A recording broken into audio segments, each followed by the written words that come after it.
Assalamualaikum warahmatullahi wabarakatuh.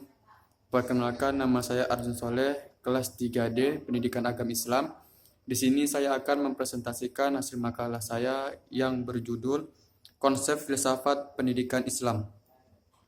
Pengertian filsafat. Perkataan filsafat berasal dari dua patah kata bahasa Yunani, yaitu philos dan sophia. Secara etimologis, philos artinya cinta atau loving dalam bahasa Inggris. Sedangkan sophia berarti kebijaksanaan atau wisdom dalam bahasa Inggris, atau kepahaman yang mendalam. Pengertian filsafat menurut bahasa aslinya adalah cinta terhadap kebijaksanaan. Dengan demikian, dapat dirumuskan bahwa filsafat pendidikan adalah filsafat terapan yang menyelidiki hakikat pendidikan yang bersangkutan paut dengan tujuan, latar belakang, cara, dan hasilnya, serta hakikat pendidikan yang bersangkut paut dengan analisis kritis terhadap struktur dan kegunaannya. Pengertian ilmu pendidikan Islam. Istilah pendidikan Islam dalam konteks Islam pada umumnya mengacu kepada term at-tarbiyah, at-ta'dib, dan at-ta'lim. Dari ketiga istilah tersebut, yang populer digunakan dalam praktik pendidikan Islam adalah at-tarbiyah, sedangkan at-ta'dib, at-ta'lim jarang digunakan. Padahal, kedua istilah tersebut telah digunakan sejak awal pertumbuhan pendidikan Islam.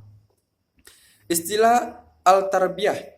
Penggunaan istilah at-tarbiyah berasal dari kata rob, walaupun kata ini memiliki banyak arti, akan tapi pengertian dasarnya menunjukkan makna tumbuh, berkembang, memelihara, merawat, mengatur, dan menjaga kelestarian atau eksistensinya. Dalam penjelasan lain, kata at-tarbiyah berasal dari tiga kata. Yang pertama yaitu robba yarbu, yang berarti bertambah, tumbuh, dan berkembang. Yang kedua, Robbiya yarba, yang berarti menjadi besar. Yang ketiga, robba yarubbu, berarti memperbaiki, menguasai urusan, menuntun, dan memelihara. Selanjutnya adalah istilah al-ta'lim. Istilah al-ta'lim telah digunakan sejak periode awal pelaksanaan pendidikan Islam. Menurut para ahli, kata ini lebih universal dibanding dengan at-tarbiyah maupun al-ta'dib. Rashid Ridho misalnya mengartikan al-ta'lim sebagai proses transmisi berbagai ilmu pengetahuan pada jiwa individu tanpa adanya batasan dan ketentuan tertentu. Oleh karena itu, makna al-ta'lim tidak hanya terbatas pada pengetahuan yang lahiriah, akan tetapi mencangkup pengetahuan teoritis, mengulang secara lisan, pengetahuan dan keterampilan yang dibutuhkan dalam kehidupan, perintah untuk melaksanakan pengetahuan, dan pedoman untuk berperilaku. Selanjutnya adalah istilah al-ta'dib. Menurut al-atas, istilah yang paling tepat untuk menunjukkan pendidikan Islam adalah al-ta'dib. Al-ta'dib berarti pengenalan dan pengakuan yang secara berangsur-angsur ditanamkan ke dalam diri manusia atau peserta didik tentang tempat-tempat yang tepat dari segala sesuatu di dalam tatanan penciptaan. Dengan pendekatan ini, pendidikan akan berfungsi sebagai pembimbing ke arah pengenalan dan pengakuan tempat Tuhan yang tepat dalam tatanan wujud dan kepribadiannya. Selanjutnya adalah dasar ilmu pendidikan Islam. Dasar ilmu pendidikan Islam yaitu adalah Arab, asas, Inggris, foundation, Prancis, fundament, Latin, fundamentum. Secara bahasa berarti alas, fundament, pokok atau pangkal segala sesuatu, atau pendapat, ajaran, aturan. Dasar mengandung pengertian sebagai berikut. Pertama, sumber dan sebab adanya sesuatu. Umpamanya, alam rasional adalah dasar alam inderawi. Artinya, alam rasional merupakan sumber dan sebab adanya alam inderawi. Kedua, proposisi paling umum dan makna paling luas yang dijadikan sumber pengetahuan, ajaran, atau hukum. Umpamanya, dasar induksi adalah prinsip yang membolehkan pindah dari hal-hal yang khusus kepada hal-hal yang umum. Selanjutnya adalah macam-macam dasar pendidikan Islam. Macam-macam dasar pendidikan Islam yang pertama adalah Al-Quran.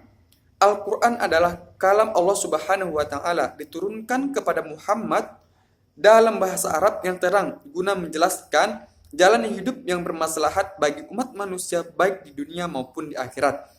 Yang kedua adalah sunnah. Al-Quran disampaikan oleh Rasulullah Sallallahu Alaihi Wasallam kepada manusia dengan penuh amanat, tidak sedikit pun ditambah ataupun dikurangi. Selanjutnya, manusialah hendaknya yang berusaha memahaminya, menerimanya, dan kemudian mengamalkannya.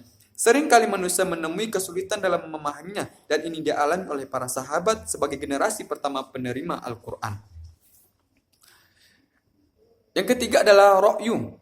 Masyarakat selalu mengalami perubahan, baik pola-pola tingkah laku, organisasi, susunan lembaga-lembaga kemasyarakatan, lapisan-lapisan dalam masyarakat, kekuasaan dan wewenang, dan sebagainya. Pendidikan sebagai lembaga sosial akan turut mengalami perubahan sesuai dengan perubahan yang terjadi di masyarakat.